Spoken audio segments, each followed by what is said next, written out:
وبه نستعين أما بعد قال النبي صلی اللہ علیہ وسلم شعبان شہری و رمضان شہر اللہ۔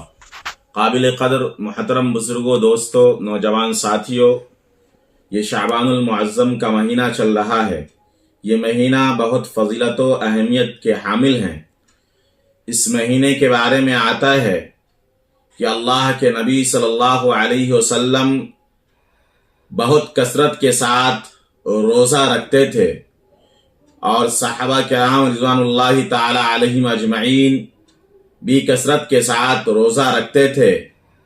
تلاوت کلام اللہ کے اندر کافی اضافہ ہو جاتا۔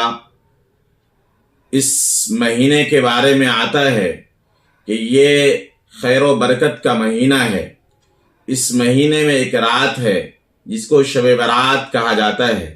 اس رات کے اندر اللہ رب العزت کا اعلان ہوتا ہے کہ ہے کوئی مغفرت چاہنے والا کہ میں اس کو بخشش کروں، ہے کوئی مجھ سے رزق مانگنے والا کہ میں اس کو رزق عطا کروں، ہے کوئی پریشان حال کہ اس کی پریشانیوں کو دور کیا جائے۔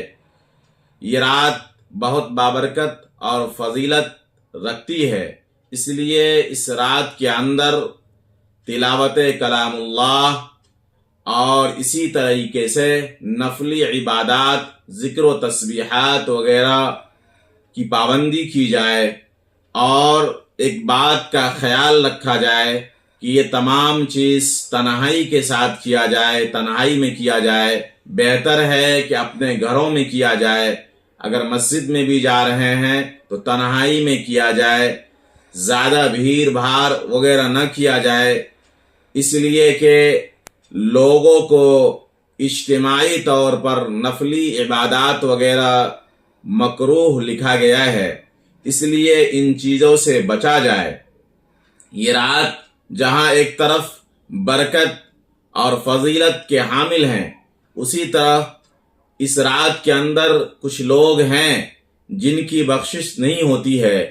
اس میں سے ایک وہ شخص ہے جو شرک کرنے والا ہو، دوسرا وہ شخص ہے جو کینہ رکھنے والا ہو، تیسرا وہ شخص ہے جو ٹخنوں کے نیچے پاجامہ کو یا ازار وغیرہ کو لٹکا کے پہنتا ہو، چوتھا وہ شخص ہے جو رشتے ناطے کو توڑتا ہو، اور پانچواں وہ شخص ہے جو شراب اور زناکار وغیرہ ہو۔ تو ایسے کچھ افراد ہیں جو اس بابرکت رات میں بھی محروم ہو جاتے ہیں۔ اس لیے اگر کوئی شخص اس طرح کے ہیں تو انہیں چاہیے کہ توبہ استغفار کرے اور اللہ کے سامنے روئے اور دھوئے، اور آئندہ کے لیے عہد کرے کہ ان بری باتوں سے، ان گناہوں سے وہ بچیں گے۔ آخری بات یہ ہے کہ شعبان المعظم کے مہینے کے اندر اللہ کے نبی صلی اللہ علیہ وسلم کثرت کے ساتھ روزہ رکھتے تھے، اس لیے اگر کوئی شخص 15 شعبان المعظم کو روزہ رکھے تو اسے رکھنا چاہیے، بہتر ہے، لیکن اگر کوئی نہ رکھے تو اس کو لعن طعن نہ کیا جائے۔ بس اللہ سے دعا کیجئے کہ اللہ رب العزت ہم سب کو یہ شعبان المعظم کی قدر کرنے کی توفیق عطا فرمائے۔ یہ رمضان کا بھی ایک مقدمہ ہے، اور رمضان کے لیے پہلے سے ایک تیاری ہے، اس لیے ہم تمام حضرات سے درخواست کرتے ہیں کہ اپنے گناہوں سے توبہ استغفار کر کے اللہ کے حضور کھڑے ہو کر کے، اللہ کے سامنے جا کر کے، اور اللہ سے خوب رو دھو کر کے دعا کریں کہ اللہ رب العزت ہماری تمام خطاؤں کو معاف فرمائے۔